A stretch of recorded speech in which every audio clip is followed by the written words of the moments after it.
Space, the final frontier. These are the voyages of the Star Trek Enterprise. Its 5-year mission: to explore new worlds, to seek out new life and new civilizations, to boldly go where no one has gone before. This monologue from the beginning of every Star Trek TV show and movie is the marching orders of an organization who sometimes had to go into very dangerous places. Who is this organization? It's the Salvation Army. Beginning today, the Salvation Army is known as an organization doing evangelistic and social work to help people in need. So, today I want to discuss the Salvation Army, the ways they help people, and also where they work and how they do this work.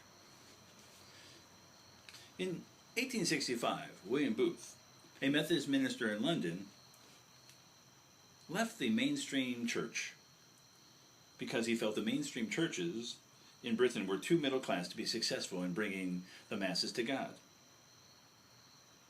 He walked the streets of London preaching the gospel of Jesus Christ to the poor, the homeless, the hungry, and the destitute. In Why the Salvation Army is Called the Salvation Army, an article on the Church History Review website, it notes that the movement started by Booth was originally called the Christian Mission. Now, later they changed their name to the Salvation Army. This is due to William Booth, his son Bramwell, and George Scott Railton, another member of the Christian Mission, who read the printer's proof on the Ann Report in 1878, where they noticed the Christian Mission is a volunteer army. Well, this stung Bramwell, William Booth's son, because he said, "I am not a volunteer. I'm a regular or nothing." Booth then crossed off the words volunteer army and penned in Salvation Army. From these words come the basis of the foundation of the Salvation Army. Booth believed his movement was engaged in a spiritual battle against the forces of sin, so he adopted a military metaphor that had long history in Christianity. Therefore, the Salvation Army took to wearing uniforms for many reasons, as we shall see. An article on NPR.org, where Professor Diane Winston, who was from the University of Southern California, told Tell Me More, an NPR program, that the uniform was a way to equalize people coming from different backgrounds. Also, the website at salvos.org, which is in Australia, notes there's other reasons. The uniform, they say, is a visible expression of the members' faith that often creates valuable opportunities to provide a helping hand. It's also a visual expression of the members' faith that often creates valuable opportunities to provide a helping hand, and a personal reminder to the wearer to live up to the profession of Christ. Now, as we mentioned, Booth went out to meet the poor because they weren't getting what they needed in the middle-class churches. And what this tells us is the Salvation Army was not a middle-class church. This is because many of its members, as we talked about before, came from the poor. But the good thing about this is it helped Booth with bringing more people in, because these members already knew what it was like to be poor, so they could relate to the people out on the street, which helped bringing them in to hear the good news about Jesus Christ. Another thing that we find in the history of the Salvation Army is their stance on gender equality. By 1878, women were equal in the number of men officers, and they held many leadership responsibilities. The Salvation Army UK website, www.salvationarmy.org, UK, notes William's daughters were a great example of the importance of women in the early Salvation Army. Catherine, the oldest, started work in France. Emma led the first army training home for women. And Evangeline became the first general. That's the leader of the International Salvation Army. And Lucy, another daughter, was a leader of the Salvation Army's work in India, Denmark, Norway, and South America. So now that we've learned the history, just a little bit, of the Salvation Army, I will now discuss the ways the Salvation Army helps others. According to bbc.co.uk, the Salvation Army describes itself as a fellowship of people who have accepted Jesus Christ as their personal Savior and Lord, and whose common aim is to introduce others to subject themselves to the Lordship of Christ. To meet these aims, Salvationists need to meet people's physical needs before discussing those spiritual needs. Now, the Salvation Army, how they do that is we provide support. The Salvation Army provides support for adults, and one of the ways is they have addiction recovery programs.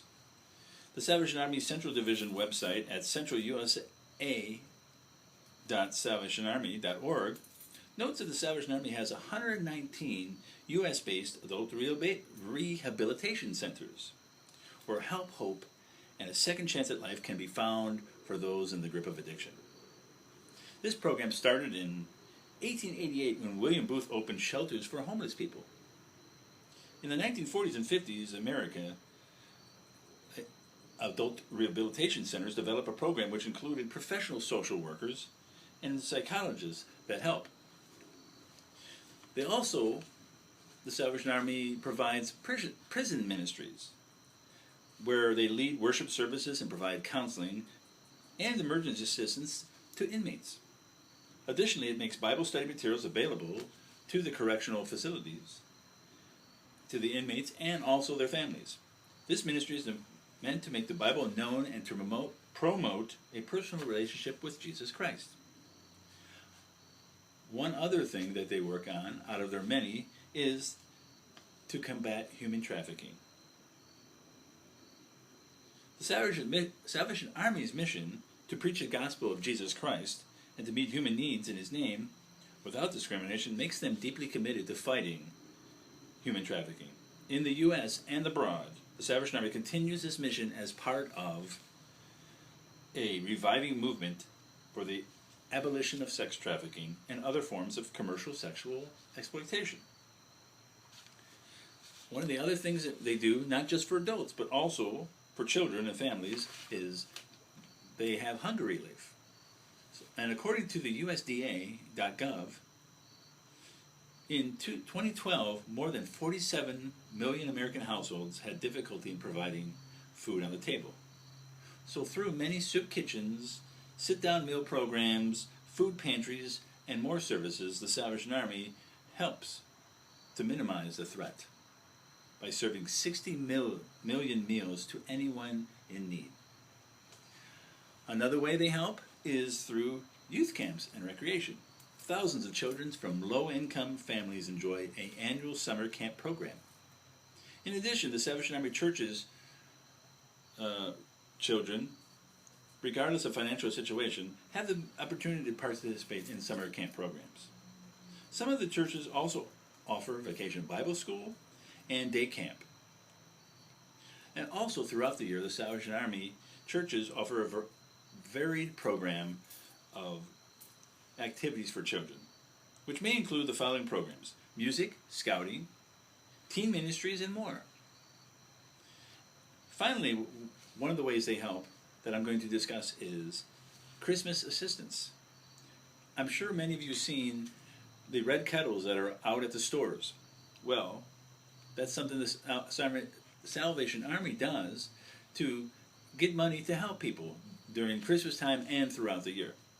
According to an article on NBC.com, Salvation Army spokeswoman Erin Cantor told NBC News that last year $144.7 million was raised in those kettles. And that's used year-round to provide food for the hungry, disaster relief, assistance for elderly and disabled people,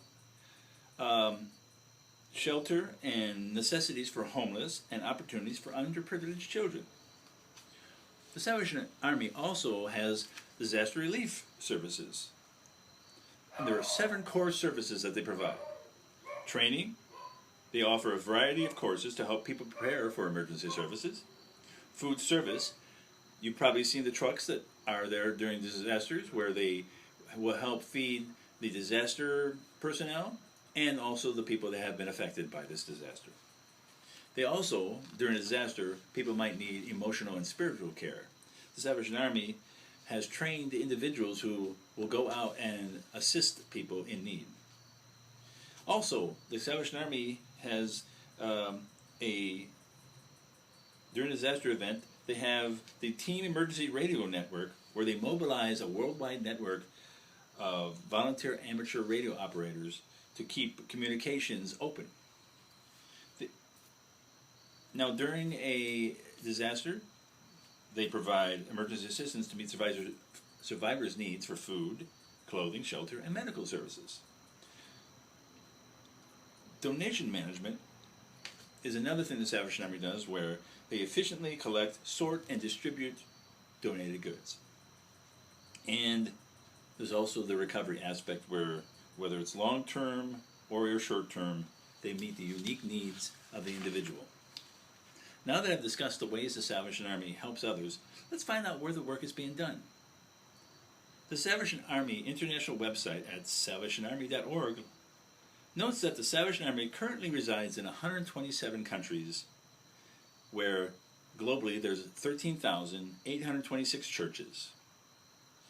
And this is in 5 zones throughout the world. And the zones are Africa, the Americas and Caribbean, Europe, South Asia, South Pacific, and East Asia. Within these 5 zones, the work that was just discussed is done. So, in conclusion, I'd like to review that today I have discussed the history of the Salvation Army. Secondly, I discussed the ways the Salvation Army help others.